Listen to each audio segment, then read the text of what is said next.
ಸಾಗುವಾನಿ ಮರದ ತುಂಡುಗಳನ್ನು ಕದ್ದಿರುವುದು ಸಿಸಿ ಕ್ಯಾಮೆರಾದಲ್ಲಿ ಸೆರೆಯಾಗಿರುವ ಹಿನ್ನೆಲೆಯಲ್ಲಿ ಅರಣ್ಯ ಇಲಾಖೆಯವರು ಶಿರಸಿ ತಾಲೂಕಿನ ಕುಪ್ಪಗಡ್ಡೆಯ ಸುನಿಲ್ ಮಲ್ಲೇಶಪ್ಪ ಮಡಿವಾಳ್ ಹಾಗೂ ಸದ್ದಾಂ ಹುಸೇನ್ ಅಬ್ದುಲ್ ಜಬ್ಬಾರ್ ಶೇಖ್ ಇವರನ್ನು ಬಂಧಿಸಿ ಇವರ ಮನೆಯಲ್ಲಿ ಅಕ್ರಮವಾಗಿ ಸಂಗ್ರಹಿಸಿಡಲಾಗಿದ್ದ 10 ಸಾಗುವಾನಿ ತುಂಡುಗಳನ್ನು ವಶಕ್ಕೆ ಪಡೆಯುವಲ್ಲಿ ಯಶಸ್ವಿಯಾಗಿದ್ದಾರೆ. ಇನ್ನು ಆರೋಪಿಗಳು ಬೆಳ್ಳನಕೆರೆ ಗ್ರಾಮದ ಅರಣ್ಯ ಪ್ರದೇಶದಲ್ಲಿ ಸಾಗುವಾನಿ ಮರದ ತುಂಡುಗಳನ್ನು ಕದ್ದಿರುವುದು ಸಿಸಿ ಕ್ಯಾಮೆರಾದಲ್ಲಿ ಸೆರೆಯಾಗಿದೆ. ಶಿರಸಿ ವಿಭಾಗದ ಉಪ ಅರಣ್ಯ ಸಂರಕ್ಷಣಾಧಿಕಾರಿಗಳಾದ ಡಾಕ್ಟರ್ ಅಜ್ಜಯ್ಯ ಜಿಆರ್ ಮಾರ್ಗದರ್ಶನ ಹಾಗೂ ಸಹಾಯಕ ಅರಣ್ಯ ಸಂರಕ್ಷಣಾಧಿಕಾರಿಗಳಾದ ಎಸ್ಎಸ್ ನಿಂಗಾಣಿ ಹಾಗೂ ವಲಯ ಅರಣ್ಯಾಧಿಕಾರಿ ಶ್ರೀಮತಿ ಭವ್ಯ ನಾಯ್ಕ್ ನೇತೃತ್ವದಲ್ಲಿ ನಡೆದ ಕಾರ್ಯಾಚರಣೆಯಲ್ಲಿ ಉಪ ವಲಯ ಅರಣ್ಯಾಧಿಕಾರಿ ಕಾರ್ತಿಕ್ ನಾರ್ವೇಕರ್, ಮಾಲ್ತೇಶ್ ಬಾರ್ಕಿ, ಅರಣ್ಯ ಪಾಲಕರಾದ ಶ್ರೀಮತಿ ವಿದ್ಯಾಶ್ರೀ ಜಾಧವ್, ರಮೇಶ್ ಎಚ್ಸಿ, ಸಿದ್ದು ನಾವಿ ಹಾಗೂ ಸಿಬ್ಬಂದಿ ನನ್ನೆಸಾಬ್ ಹುಸೇನ್ ಪಾಲ್ಗೊಂಡಿದ್ದರು. ಶಿರಸಿಯ ಪ್ರಶಾಂತಿ ಫೌಂಡೇಶನ್ ಒಂದು ನೋಂದಾಯಿತ ಸಂಸ್ಥೆಯಾಗಿದ್ದು ಕಳೆದ 18 ವರ್ಷಗಳಿಂದ ಅಂಗವಿಕಲ, ವಿಕಲಚೇತನ ಮಕ್ಕಳ ಅಭಿವೃದ್ಧಿಗಾಗಿ ಶ್ರಮಿಸುತ್ತಿರುವ ಸಂಸ್ಥೆಯಾಗಿದೆ. ಕಳೆದ ನವೆಂಬರ್ 19ರಂದು ಶಾಸಕ ಭೀಮಣ್ಣ ನಾಯ್ಕ ಅವರು ಪ್ರಶಾಂತಿ ಫೌಂಡೇಶನ್ನ ಉತ್ಪಾದನಾ ಘಟಕಕ್ಕೆ ಸಂಸ್ಥೆಯ ಮನವಿ ಮೇರೆಗೆ ಭೇಟಿ ನೀಡಿ ಘಟಕದಲ್ಲಿ ನಡೆಯುತ್ತಿರುವ ಚಟುವಟಿಕೆಗಳನ್ನು ವೀಕ್ಷಿಸಿದರು. ಇನ್ನು ಭೇಟಿಯ ಸಮಯದಲ್ಲಿ ಸಂಸ್ಥೆಯ ಹಿನ್ನೆಲೆ, ಉದ್ದೇಶ, ಬೆಳೆದು ಬಂದ ದಾರಿ, ಕಾರ್ಯಕ್ರಮಗಳು ಹಾಗೂ ಇಲ್ಲಿನ ಅಂಗವಿಕಲ ವ್ಯಕ್ತಿಗಳಿಗಿರುವ ಸವಲತ್ತುಗಳ ಬಗ್ಗೆ ಚರ್ಚಿಸಿ ಸಂಸ್ಥೆಯ ಉದ್ದೇಶಗಳನ್ನು ಪ್ರಶಂಸಿಸಿದರು. ಇನ್ನು ಸಂಸ್ಥೆಯಲ್ಲಿರುವ ಅಂಗವಿಕಲ ವ್ಯಕ್ತಿಗಳಿಗೆ ಸಂಚರಿಸಲು ವಾಹನ ಬಾಡಿಗೆ, ವಾಹನ ವ್ಯವಸ್ಥೆ ಮಾಡಲಾಗಿದೆ. ಸಂಸ್ಥೆಗೆ ಸ್ವಂತ ವಾಹನದ ಅವಶ್ಯಕತೆ ಇದೆ. ಇದರ ಕುರಿತು ಟ್ರಸ್ಟಿಗಳು ಹಾಗೂ ಸಿಬ್ಬಂದಿಗಳು ಶಾಸಕರಿಗೆ ಇದೇ ವೇಳೆ ಮನವಿ ಮಾಡಿದರು. ಇನ್ನು ಶಾಸಕರು ಮನವಿಯನ್ನು ಸ್ವೀಕರಿಸಿ ಸಂಸ್ಥೆಗೆ ವಾಹನ ವ್ಯವಸ್ಥೆ ಮಾಡಿಕೊಡಲು ಒಪ್ಪಿದರು. ಅಂತೆಯೇ ಶಾಸಕರು ಸಂಸ್ಥೆಗೆ ತಮ್ಮ ಬೆಂಬಲವನ್ನು ಸದಾ ನೀಡುವುದಾಗಿ ಭೇಟಿಯ ಸಮಯದಲ್ಲಿ ಭರವಸೆ ನೀಡಿದರು. ಈ ವೇಳೆ ಪ್ರಶಾಂತಿ ಫೌಂಡೇಶನ್ನ ಅಧ್ಯಕ್ಷ ಡಾಕ್ಟರ್ ಗಿರಿಧರ್, ಟ್ರಸ್ಟಿಗಳಾದ ಡಾಕ್ಟರ್ ಮಾಲಾ ಗಿರಿಧರ್, ಅನಿಲ್ ಬಳ್ಳಾರಿ, ವಿನಾಯಕ್ ಜೋಶಿ ಮತ್ತು ಸಿಬ್ಬಂದಿಗಳು, ಫಲಾನುಭವಿಗಳು, ಸ್ವಯಂ ಸೇವಕರು ಹಾಗೂ ಇತರರು ಉಪಸ್ಥಿತರಿದ್ದರು. ಅಪ್ರಾಪ್ತೆಯನ್ನು ಅಪಹರಣ ಮಾಡಿ ಲೈಂಗಿಕ ದೌರ್ಜನ್ಯ ನಡೆಸಿದ ಆರೋಪಿಗೆ 20 ವರ್ಷ ಜೈಲು ಶಿಕ್ಷೆ ಹಾಗೂ 1 ಲಕ್ಷ ರೂಪಾಯಿ ದಂಡ ವಿಧಿಸಿ ಕಾರವಾರದ ಪ್ರಧಾನ ಜಿಲ್ಲಾ ಮತ್ತು ಸತ್ರ ನ್ಯಾಯಾಲಯ ತೀರ್ಪು ನೀಡಿದೆ. ಶಿರಸಿ ತಾಲೂಕಿನ ಕುಪ್ಪಗಡ್ಡೆಯ ಸುನಿಲ್ ಸುರೇಶ್ ಭೋವಿವಂಡರ್ ಶಿಕ್ಷೆಗೆ ಒಳಗಾದ ಆರೋಪಿಯಾಗಿದ್ದಾನೆ. ಈತ ಅಪ್ರಾಪ್ತ ಬಾಲಕಿಯನ್ನು ಪುಸಲಾಯಿಸಿ ಅಪಹರಣ ಮಾಡಿ ಕಳೆದ 2021ರ ನವೆಂಬರ್ 12ರಂದು ಲೈಂಗಿಕ ದೌರ್ಜನ್ಯ ನಡೆಸಿದ ಕುರಿತು ಬನವಾಸಿ ಪೊಲೀಸ್ ಠಾಣೆಯಲ್ಲಿ ಪೋಕ್ಸೋ ಕಾಯ್ದೆ ಪ್ರಕಾರ ಪ್ರಕರಣ ದಾಖಲಾಗಿತ್ತು. ಇನ್ನು ತನಿಖಾಧಿಕಾರಿ ಸಿಪಿಐ ರಾಮಚಂದ್ರ ನಾಯ್ಕ್ ಸೂಕ್ತ ತನಿಖೆ ನಡೆಸಿ ಸಾಕ್ಷಿ ಸಹಿತ ಆರೋಪಿಯನ್ನು ಬಂಧಿಸಿ ನ್ಯಾಯಾಲಯಕ್ಕೆ ಹಾಜರುಪಡಿಸಿ ದೋಷಾರೋಪ ಪತ್ರ ಸಲ್ಲಿಸಿದ್ದರು. ಇನ್ನು ತನಿಖಾಧಿಕಾರಿ ಸಲ್ಲಿಸಿದ ಎಲ್ಲಾ ಸಾಕ್ಷಿಗಳನ್ನು ನ್ಯಾಯಾಲಯವು ಕೂಲಂಕುಷವಾಗಿ ವಿಚಾರಣೆ ನಡೆಸಿ ಪ್ರಕರಣದಲ್ಲಿ ಆರೋಪಿತನ ವಿರುದ್ಧ ಆರೋಪ ಸಾಬೀತಾಗಿದೆ ಎಂದು ನವೆಂಬರ್ 23ರಂದು ಕಾರವಾರದ ಪ್ರಧಾನ ಜಿಲ್ಲಾ ಮತ್ತು ಸತ್ರ ನ್ಯಾಯಾಲಯದ ನ್ಯಾಯಾಧೀಶೆ ಪ್ರತಿಭಾ ಬಂಡೂರಾವ್ ಕುಲಕರ್ಣಿ ಅವರು ಆರೋಪಿಗೆ 20 ವರ್ಷ ಜೈಲು ಶಿಕ್ಷೆ ಹಾಗೂ 1 ಲಕ್ಷ ದಂಡ ವಿಧಿಸಿದ್ದಾರೆ. ಇನ್ನು ತನಿಖಾ ಸಹಾಯಕರಾದ ಮಂಗಳಮೂರ್ತಿ ಶಿರಟ್ಟಿ, ಮಹಾದೇವ್ ನೀರುಳ್ಳಿ ಕಾರ್ಯನಿರ್ವಹಿಸಿದ್ದರು. ಅಂತೆ ಸರ್ಕಾರದ ಪರವಾಗಿ ಸರ್ಕಾರಿ ಅಭಿಯೋಜಕಿಯರಾದ ಶುಭಾ ಗಾಂವ್ಕರ್ ಹಾಗೂ ತನುಜಾ ಹೊಸಪಟ್ಟಣ ವಾದ ಮಂಡಿಸಿದ್ದರು. ಶಿರಸಿ ನಗರದ ಮುಸ್ಲಿಂ ಎಜುಕೇಷನ್ ಸೊಸೈಟಿಯ ಯೂನಿಯನ್ ಹೈಸ್ಕೂಲ್ ಇಂದಿರಾನಗರದಲ್ಲಿ ಸೋಮವಾರದಂದು 50ನೇ ವರ್ಷ ಪೂರೈಸಿದ ಹಿನ್ನೆಲೆಯಲ್ಲಿ ಸುವರ್ಣ ಮಹೋತ್ಸವವನ್ನು ಆಯೋಜನೆ ಮಾಡಲಾಗಿತ್ತು.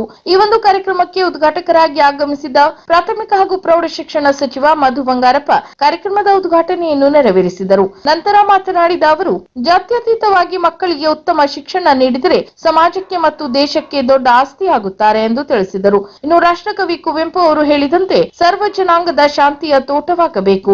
ಜಾತ್ಯತೀತವಾಗಿ ಎಲ್ಲ ವರ್ಗದ ಜನರಿಗೂ ಶಿಕ್ಷಣ ಸಿಗಬೇಕು. ಯಾವ ಮಕ್ಕಳು ಕೂಡ ಶಿಕ್ಷಣದಿಂದ ವಂಚಿತರಾಗಬಾರದು. ನಾನು ಮತ್ತು ನಮ್ಮ ಕಾಂಗ್ರೆಸ್ ಸರ್ಕಾರ ಮುಖ್ಯಮಂತ್ರಿಗಳ ನೇತೃತ್ವದಲ್ಲಿ ಕಟ್ಟ ಕಡೆಯ ಮಕ್ಕಳಿಗೂ ಶಿಕ್ಷಣ ಸಿಗಬೇಕು ಎಂದು ಮಧ್ಯಾಹ್ನದ ಬಿಸಿ ಊಟ, ಅದರ ಜೊತೆಗೆ ಮಕ್ಕಳ ಪೌಷ್ಟಿಕಾಂಶದ ದೃಷ್ಟಿಯಿಂದ ಮೊಟ್ಟೆಯನ್ನು ಕೊಡುತ್ತಿದ್ದೇವೆ ಎಂದು ತಿಳಿಸಿದರು. ನಂತರ ಶಾಸಕ ಭೀಮಣ್ಣ ನಾಯ್ಕ ಅವರು ಸ್ಮರಣ ಸಂಚಿಕೆಯನ್ನು ಬಿಡುಗಡೆ ಮಾಡಿದರು. ಇನ್ನು ಮುಸ್ಲಿಂ ಎಜುಕೇಷನ್ ಸೊಸೈಟಿಯ ಅಧ್ಯಕ್ಷರಾದ ಜಬಿಯುಲ್ಲಾ ಅಮಾನುಲ್ಲಾ ಖಾನ್ ಅವರು ಸಭಾಧ್ಯಕ್ಷತೆ ವಹಿಸಿದ್ದರು. ಅಂತೆ ಬೆಂಗಳೂರು ಪ್ರದೇಶ ಕಾಂಗ್ರೆಸ್ ಸಮಿತಿ ಉಪಾಧ್ಯಕ್ಷರಾದ ವೈ ಸೈಯದ್ ಅಹಮದ್, ವಾರ್ಡ್ ಸದಸ್ಯೆ ಪ್ರಿಯಾ ನಾಯ್ಕ್, ಡಿಡಿಪಿಐ ಬಸವರಾಜ್, ಬಿಒ ನಾಗರಾಜ್ ನಾಯ್ಕ್, ಮಜಲಿಸ್ ಎ ಇಸ್ಲಾವಹ ತಂಜಿಮ್ ಭಟ್ಕಳ ಇದರ ಅಧ್ಯಕ್ಷರಾದ ಇನಾಯತುಲ್ಲಾ ಶಾಬಂದ್ರಿ, ಎಂಎ ಶಿರ್ಸಿಯ ಸಹ ಕಾರ್ಯದರ್ಶಿ ದೀಪಕ್ ದೊಡ್ಡೂರು, ಪ್ರಮುಖರಾದ ಅಬುಜರ್ ಮೊಹಮ್ಮದ್ ಇಸಾಕ್, ಇಕ್ಬಾಲ್ ಇಸ್ಮಾಯಿಲ್ ಬಿಳಿಗಿ ಸೇರಿದಂತೆ ಇನ್ನಿತರರು ಈ ವೇಳೆ ಉಪಸ್ಥಿತರಿದ್ದರು. ಇನ್ನು ಮುಸ್ಲಿಂ ಎಜುಕೇಷನ್ ಸೊಸೈಟಿ ಪ್ರಧಾನ ಕಾರ್ಯದರ್ಶಿ ಶಾಕಿರ್ ಅಲಿ ಚಂದಾವರ್ ಕಾರ್ಯಕ್ರಮದ ಅತಿಥಿಗಳನ್ನು ಸ್ವಾಗತಿಸಿದರು. ಇನ್ನು ಈ ವೇಳೆ ಯೂನಿಯನ್ ಹೈಸ್ಕೂಲಿನ ಮುಖ್ಯಾಧ್ಯಾಪಕರು ಹಾಗೂ ಶಿಕ್ಷಕ ವೃಂದ, ಅಧ್ಯಕ್ಷರು, ಕಾರ್ಯದರ್ಶಿಗಳು ಹಾಗೂ ಆಡಳಿತ ಮಂಡಳಿಯ ಸದಸ್ಯರು ಸೇರಿದಂತೆ ವಿದ್ಯಾರ್ಥಿಗಳು ಹಾಜರಿದ್ದರು. ರಾಮೋಟ್ ಶೋರೂಮ್ ಉಡುಪಿಯ ಹೆಸರಾಂತ ಫರ್ನಿಚರ್ ತಯಾರಿಕಾ ಫ್ಯಾಕ್ಟರಿಯಿಂದ ನೇರ ನಿಮ್ಮ ಮನೆಗೆ ಕೊಂಡೊಯ್ಯುವ ಅವಕಾಶ. ಶಿರಸಿಯ ಹವಾಮಾನಕ್ಕೆ ಹೊಂದಿಕೊಳ್ಳುವ 100% ಗ್ಯಾರಂಟಿಯೊಂದಿಗೆ ನಮ್ಮ ಸೇವೆ ಈಗ ಶಿರಸಿ ನಗರದಲ್ಲಿ. ಗ್ರೌಂಡ್ವುಡ್ ಶೋರೂಮ್, HKH ಕಾಂಪೌಂಡ್, ಹೊಸಪೇಟೆ ರಸ್ತೆ, ಶಿರಸಿ. ನಮ್ಮಲ್ಲಿ ಎಲ್ಲಾ ಬಗೆಯ wooden furniture, cushion furniture, wooden wardrobe, dining table, wooden quartz ಗಳು ಲಭ್ಯ. ಯಾವುದೇ ಕಸ್ಟಮೈಸ್ಡ್ ಫರ್ನಿಚರ್ ಅನ್ನು ನಾವು ನಿಮ್ಮ ಮನೆಯ ಅಳತೆಗನುಗುಣವಾಗಿ ಮಾಡಿಕೊಡುತ್ತೇವೆ. ಅಲ್ಲದೆ ನಮ್ಮಲ್ಲಿ ಕರ್ಟನ್, ವಾಲ್ ಪೇಪರ್ ಮಾಡಿಕೊಡಲಾಗುವುದು. ಎಲ್ಲಾ ಬಗೆಯ ಎಲೆಕ್ಟ್ರಾನಿಕ್ಸ್, ಮೊಬೈಲ್, ಲ್ಯಾಪ್ಟಾಪ್ ಉತ್ತಮ ಹಾಗೂ ಅತಿ ಕಡಿಮೆ ಬೆಲೆಯಲ್ಲಿ ದೊರೆಯುತ್ತದೆ. ಎಲ್ಲಾ ಬಗೆಯ ಫರ್ನಿಚರ್ಗಳು ಹಾಗೂ ಗೃಹೋಪಯೋಗಿ ವಸ್ತುಗಳು ಸೇರಿದಂತೆ ಜಗತ್ ಪ್ರಸಿದ್ಧ ಬ್ರ್ಯಾಂಡ್ಗಳು ಒಂದೇ ಸೂರಿನಡಿಯಲ್ಲಿ ಲಭ್ಯ.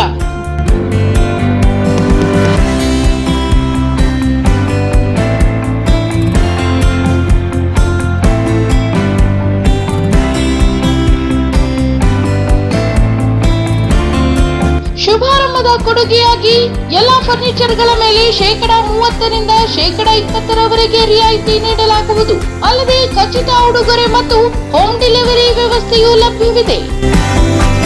ಗ್ರೌಂಡ್ವುಡ್ furniture, interior, electronics and home appliances, HKH compound, Hosapete ರಸ್ತೆ, ಶಿರಸಿ.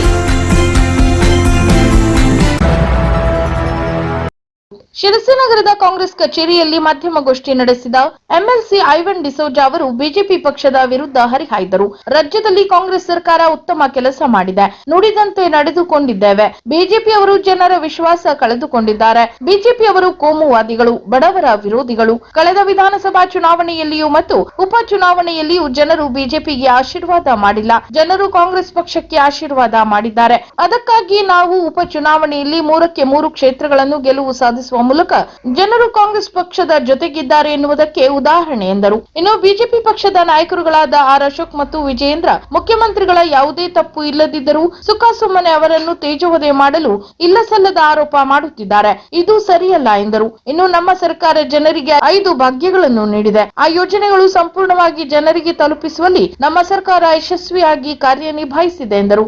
ಇನ್ನು ಬಿಜೆಪಿ ಪಕ್ಷದ ನಾಯಕರು ಇನ್ನಾದರೂ ಬುದ್ಧಿ ಕಲಿತು ಕಾಂಗ್ರೆಸ್ ಪಕ್ಷ ಮತ್ತು ಮುಖ್ಯಮಂತ್ರಿಗಳ ಮೇಲೆ ಆರೋಪ ಮಾಡುವುದನ್ನು ಬಿಟ್ಟು ವಿರೋಧ ಪಕ್ಷಕ್ಕೆ ಸೀಮಿತವಾಗಿ ಕೆಲಸ ಮಾಡಬೇಕೆಂದು ಇದೇ ವೇಳೆ ಆಗ್ರಹ ಮಾಡಿದರು. ಇನ್ನು ಸ್ವತಃ ಬಿಜೆಪಿ ಪಕ್ಷದ ನಾಯಕ ಬಸನಗೌಡ ಯತ್ನಾಳ್ ಯಡಿಯೂರಪ್ಪ ಮತ್ತು ವಿಜೇಂದ್ರ ವಿರುದ್ಧ ಬೇಕಾಬಿಟ್ಟಿ ಮಾತನಾಡುತ್ತಿದ್ದಾರೆ ಮತ್ತು ಅವರಲ್ಲಿಯೇ ಹೊಂದಾಣಿಕೆ ಇಲ್ಲದ ಗುಂಪುಗಾರಿಕೆ ರಾಜಕಾರಣ ಮಾಡುತ್ತಿದ್ದಾರೆ. ಮೊದಲು ಅದನ್ನು ಸರಿಪಡಿಸಿಕೊಳ್ಳಿ ಎಂದು ಇದೇ ವೇಳೆ ತಿಳಿಸಿದರು. ನಂತರ ಮಾಧ್ಯಮದವರು ಐವನ್ ಡಿಸೋಜಾ ಅವರಿಗೆ ಕಸ್ತೂರಿ ರಂಗನ್ ವರದಿ ಕುರಿತು ಪ್ರಶ್ನೆ ಕೇಳಿದಾಗ ಕಸ್ತೂರಿ ರಂಗನ್ ವರದಿಯನ್ನು ನಮ್ಮ ಕಾಂಗ್ರೆಸ್ ಸರ್ಕಾರ ಸಂಪೂರ್ಣವಾಗಿ ತಿರಸ್ಕಾರ ಮಾಡಿದೆ ಎಂದು ತಿಳಿಸಿದರು. ನೀವು ಆಕ್ಟಿವ್ ಆಗಿ ಕೆಲಸ ಮಾಡ್ತಾ ಇಲ್ಲ ಅಂತ ಒಪ್ಪೋದಿಲ್ಲ. ಎಲ್ಲಿಯಾದರೂ ಹೆಚ್ಚು ಕಡಿಮೆ ಇದ್ರೆ ಕುಮಟಾ ಡಿಪೋದಲ್ಲಿ ನಿಲ್ಲಿಸಿದ್ದ ಸಾರ್ವಜನಿಕ ಬಸ್ಸು ಬೆಂಕಿಗೆ ಆಹುತಿಯಾಗಿದೆ. ಬಸ್ಸಿನ ಅಗ್ನಿ ಸ್ಪರ್ಶಕ್ಕೆ ಈವರೆಗೂ ಕಾರಣ ಮಾತ್ರ ಗೊತ್ತಾಗಿಲ್ಲ. ಇನ್ನು ರವಿವಾರ ಸಂಜೆ ಸಂಚಾರ ಮುಗಿಸಿ ಡಿಪೋ ಸೇರಿದ ಬಸ್ಸು ಅಲ್ಲಿ ವಿಶ್ರಾಂತಿ ಪಡೆಯುತ್ತಿತ್ತು. ಬಸ್ ಚಾಲಕ ಸಹ ಬಸ್ಸಿನ ಬಾಗಿಲು ಕಿಟಕಿ ಬಂದ್ ಮಾಡಿ ಮನೆಗೆ ಹೋಗಿದ್ದರು. ಸೋಮವಾರ ನಸುಕಿನ 2 ಗಂಟೆ ವೇಳೆಗೆ ಬಸ್ ಡಿಪೋದಲ್ಲಿ ಬೆಂಕಿಯ ಜ್ವಾಲೆ ಕಾಣಿಸಿದೆ.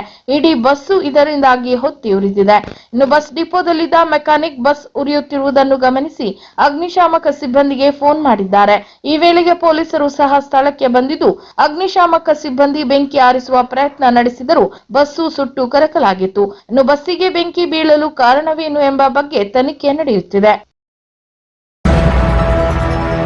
ಮಕ್ಕಳಲ್ಲಿರುವ ಪ್ರತಿಭೆಯನ್ನು ಗುರುತಿಸಲು ಪ್ರತಿಭಾ ಕಾರಂಜಿ ಒಂದು ವೇದಿಕೆಯಾಗಿದ್ದು ಮಕ್ಕಳು ಇದರ ಸದುಪಯೋಗ ಪಡಿಸಿಕೊಳ್ಳಬೇಕೆಂದು ಶಾಸಕ ಭೀಮಣ್ಣ ನಾಯ್ಕ್ ತಿಳಿಸಿದರು.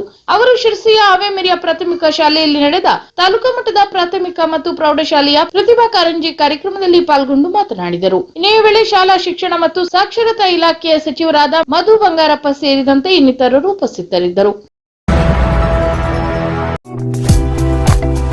ಶಿರಸಿ ಅರ್ಬನ್ ಸಹಕಾರಿ ಬ್ಯಾಂಕ್ ಲಿಮಿಟೆಡ್ ಶಿರಸಿ ನಮ್ಮ ಬ್ಯಾಂಕಿನ ಮಂಗಳೂರು, ಗದಗ ಹಾಗೂ ಧಾರವಾಡದ ನೂತನ ಶಾಖಾ ಉದ್ಘಾಟನಾ ಸಮಾರಂಭಕ್ಕೆ ತಮ್ಮೆಲ್ಲರಿಗೂ ಆದರದ ಸ್ವಾಗತ. ಮಂಗಳೂರು ಶಾಖೆ ಉದ್ಘಾಟನೆ ನವೆಂಬರ್ 24ರ ಸಂಜೆ 5 ಗಂಟೆಗೆ. ಸ್ಥಳ ground floor, Vertex TR30, Vyasarao road, Kadri Kambla, Mangaluru.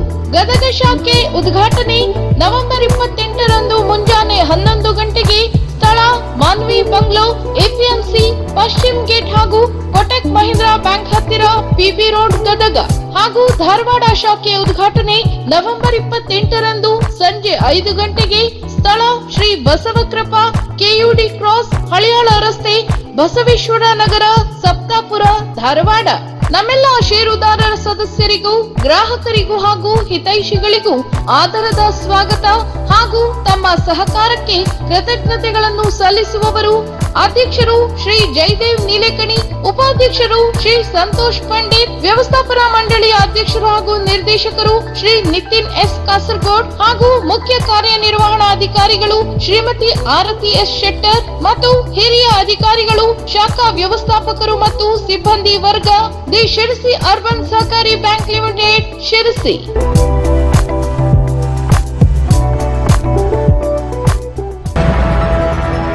Sirsi ತಾಲೂಕಿನ ಸೋಂದ ಸ್ವರ್ಣವಲ್ಲಿ ಮಠದ ಗೋಶಾಲೆಗೆ ಹೊಸದಾಗಿ ತಂದ ಗೀರ್ ತಳಿಯ ಗೋವನ್ನು ಮಠದ ಕಿರಿಯ ಸ್ವಾಮೀಜಿ ಶ್ರೀ ಆನಂದ ಬೋಧೇಂದ್ರ ಸರಸ್ವತಿ ಮಹಾಸ್ವಾಮಿಗಳು ಮುದ್ದಿಸಿ ಆಶೀರ್ವಾದ ಪಡೆದರು. ಶಾಸಕರಾದ ಭೀಮಣ್ಣ ನಾಯ್ಕ ಅವರು ಸಿದ್ದಾಪುರ ಪಟ್ಟಣದ ಹಾಳದ ಕಟ್ಟಾದ ಸರ್ಕಾರಿ ಪದವಿ ಪೂರ್ವ ಕಾಲೇಜಿನ ಗಣಕ ವಿಜ್ಞಾನ ಪ್ರಯೋಗಾಲಯದ ಉದ್ಘಾಟನಾ ಕಾರ್ಯಕ್ರಮದಲ್ಲಿ ಪಾಲ್ಗೊಂಡು ವಿದ್ಯಾರ್ಥಿಗಳು ಪ್ರಯೋಗಾಲಯದ ಸದುಪಯೋಗ ಪಡೆದುಕೊಳ್ಳುವಂತೆ ಕರೆ ನೀಡಿದರು. ಈ ವೇಳೆ ಶಾಲಾ ಶಿಕ್ಷಣ ಇಲಾಖೆ ಸಚಿವರಾದ ಮಧು ಬಂಗಾರಪ್ಪ, ವಿಧಾನ ಪರಿಷತ್ ಸದಸ್ಯರಾದ ಎಸ್ವಿ ಸಂಕನೂರು ಸೇರಿದಂತೆ ಅನೇಕ ಅಧಿಕಾರಿಗಳು ಉಪಸ್ಥಿತರಿದ್ದರು. ಶಿರಸಿಯ ನಟರಾಜ ಚಿತ್ರಮಂದಿರದಲ್ಲಿ ಅಭಿಮಾನಿಗಳ ಜೊತೆಗೆ ಭೈರತಿ ರಣಗಲ್ ಚಿತ್ರವನ್ನು ಕರುನಾಡ ಚಕ್ರವರ್ತಿ ನಟ ಡಾಕ್ಟರ್ ಶಿವರಾಜ್ ಕುಮಾರ್ ವೀಕ್ಷಿಸಿದರು. ಇನ್ನು ಚಿತ್ರಮಂದಿರದ ಎದುರು ನೆರೆದಿದ್ದ ಸಾವಿರಾರು ಸಂಖ್ಯೆಯ ಅಭಿಮಾನಿಗಳು ಹೂವಿನ ಸುರಿಮಳೆಗೈದು ಶಿವರಾಜ್ ಕುಮಾರ್ ಅವರನ್ನು ಸ್ವಾಗತಿಸಿದರು. ಬಳಿಕ ತಮ್ಮದೇ ಸೂಪರ್ ಹಿಟ್ ಚಿತ್ರವನ್ನು ಶಿವರಾಜ್ ಕುಮಾರ್, ಸಚಿವ ಮಧು ಬಂಗಾರಪ್ಪ, ಶಾಸಕ ಭೀಮಣ್ಣ ನಾಯ್ಕ್, ಗೀತಾ ಶಿವರಾಜ್ ಕುಮಾರ್, ಅಶ್ವಿನ್ ಭೀಮಣ್ಣ ಸೇರಿದಂತೆ ಇತರರೊಂದಿಗೆ ಸೇರಿ ವೀಕ್ಷಣೆ ಮಾಡಿದರು. ನೆಚ್ಚಿನ ನಟನನ್ನು ನೋಡಲು ಸಾಕಷ್ಟು ನೂಕುನುಗ್ಗಲು ಸಹ ಉಂಟಾಗಿತ್ತು. ಇನ್ನು ಬಾಲ್ಕನಿಯಲ್ಲಿ ಕುಳಿತು ಶಿವಣ್ಣ ಚಿತ್ರ ವೀಕ್ಷಿಸಿದರು.